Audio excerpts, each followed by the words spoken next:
The reason I decided to give this khutbah is that this is a very common notion that can creep into somebody's mind.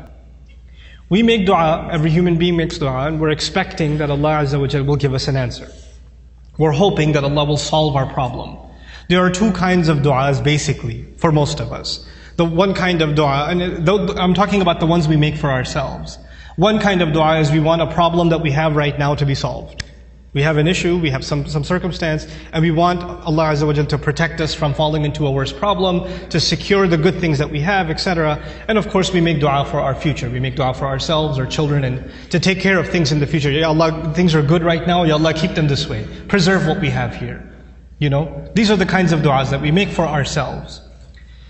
The thing that I wanted to highlight, and I've talked about this in another khutbah, but today's khutbah is slightly different, on a slightly different note, and that's why I chose Maryam Salamun Alayha. But the first thing I wanted to highlight is a quick reminder to all of you, is that your dua getting answered immediately or not getting answered immediately has nothing to do with whether or not Allah is happy with you. It has nothing to do with that. There is no connection between those two things. And even if there was a connection, you will never know. You cannot guess what the reason is. We are going to go through difficulty in life.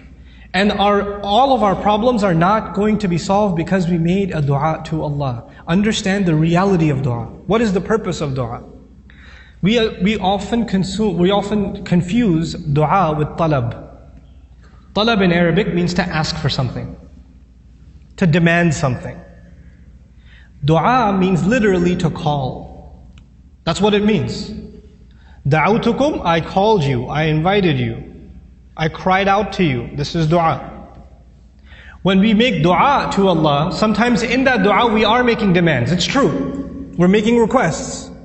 But we should never forget that all of those requests, you know what they are at the end of the day? It's a humble slave of Allah, turning back to Allah and begging Allah to help him with whatever problem. But it's more than Allah solving your problem. It's just the act that you communicated with Allah that's the most valuable thing.